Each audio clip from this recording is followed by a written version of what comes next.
Nirbhay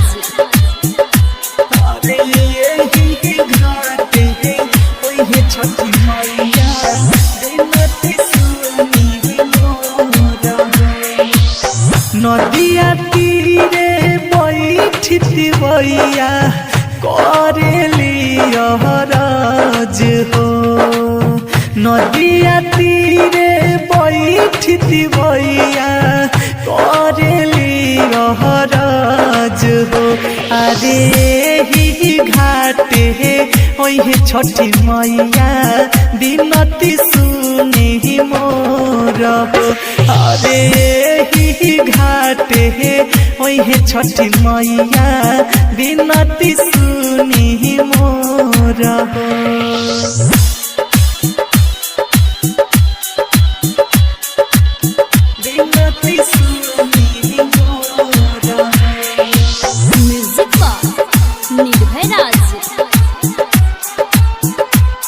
recording by Sandhya studio.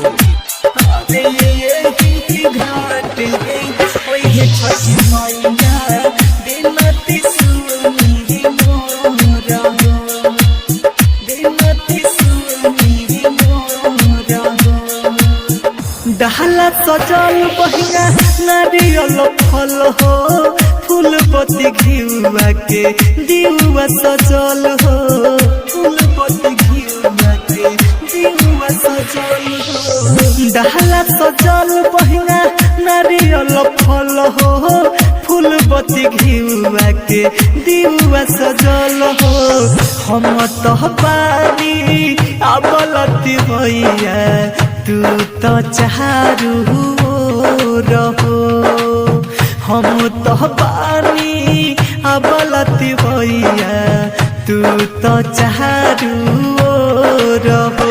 अरे गौरी घाटे ओहे छठी मैया बिनती सुनी मोर हो। अरे सिवा घाटे ओहे छठी मैया बिनती सुनी मोर हो।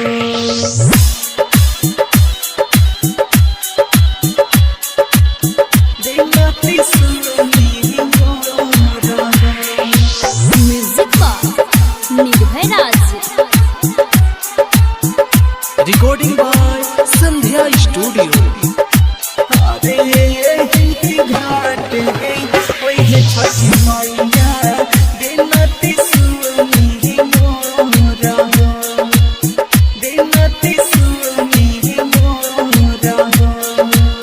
धक धक धड़कता और धड़कन हो। कौना रूप छठी माई होई मिलन हो। कौना रूप छठी माई होई मिलन हो। धक धक धड़कता और धड़कन हो। कौना रूप छठी माई होई मिलन हो। होता जगहराता घाट तीरे भगती में विभोर हो। होता जगहराता घाट तीरे भगती में विभोर हो। अरे ही घाटे ओहे छठी मैया बिनती सुनी मोर हो। अरे पटना घाटे ओहे छठी मैया बिनती सुनी मोर हो।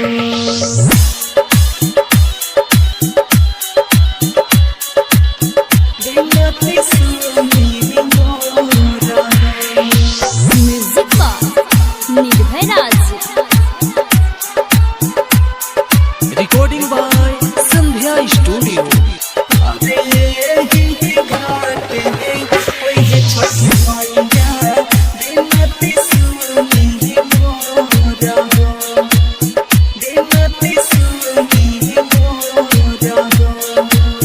राइटर राजेश जहिया जगरत ठानी आजाद दीवाना तब बहे मन मानी।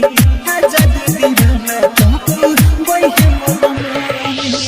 राइटर राजेश जहिया जगरत ठानी आजाद दीवाना तब गई है मन मानी उठाई बहंगी जाइब घाटे छठी महाई बोला हो उठाई बहंगी जाइब घाटे छठी महाई बोला हो अरे ही घाटे ओहे छठी मैया दिनती सुनी मोर हो अरे पटना घाटे ओहे छठी मैया